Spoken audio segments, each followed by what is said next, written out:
Happy Halloween from space. Well, it's a lot of fun dressing up on Halloween in a crazy costume, but the tradition dates back hundreds of years to the European Celtics. The Celtics believed that on All Saints' Day, the souls of the recently deceased would rise up from the grave and seek out a new body to inhabit. So by dressing up in an outrageous costume, the Celtics thought that they would dissuade any souls from inhabiting their bodies and would go off looking for another suitable host to inhabit. It's a fun tradition, but its roots are rather macabre. Happy Halloween from space. Are you going souling this Halloween? What's souling, you ask? Well, souling is the 9th century European tradition that eventually became our tradition of trick-or-treating. Seems in the 9th century in Europe, beggars would go out on All Souls Day, traveling from house to house asking for soul cakes, which are little squares of bread with currants inside. In exchange for the soul cakes, they promised to say prayers for the recently deceased to help their passage more quickly into heaven.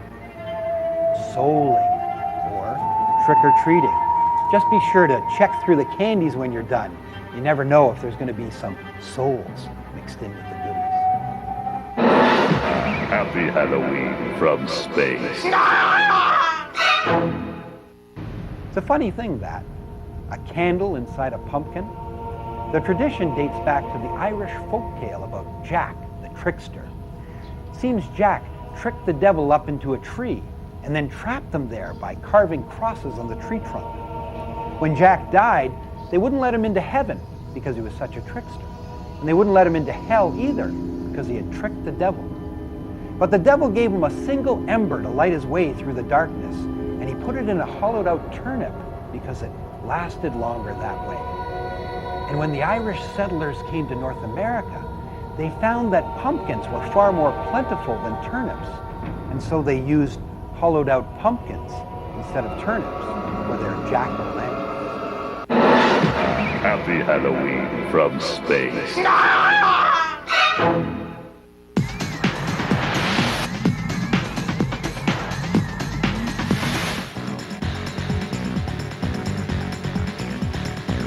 My new book is Be Very Afraid. It's an anthology of horror stories for young readers, ages 11 and up, probably to 11 to 16, and it deals with real-life teenage problems. And the solutions to all of these problems aren't always necessarily nice ones, and that's what gives this book a horrific edge.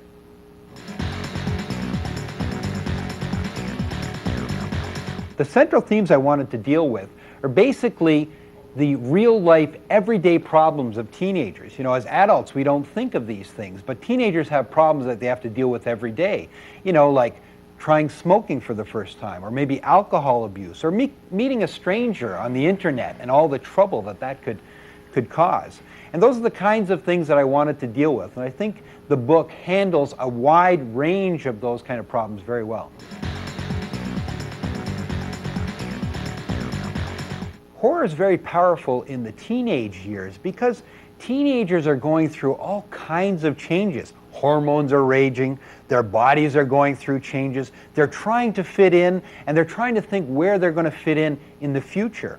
So horror sort of deals with all of those things, perhaps giving a glimpse of what's in store for the future, giving a better view of what's around them and where they fit in. And the answers to all of these things isn't always a nice thing.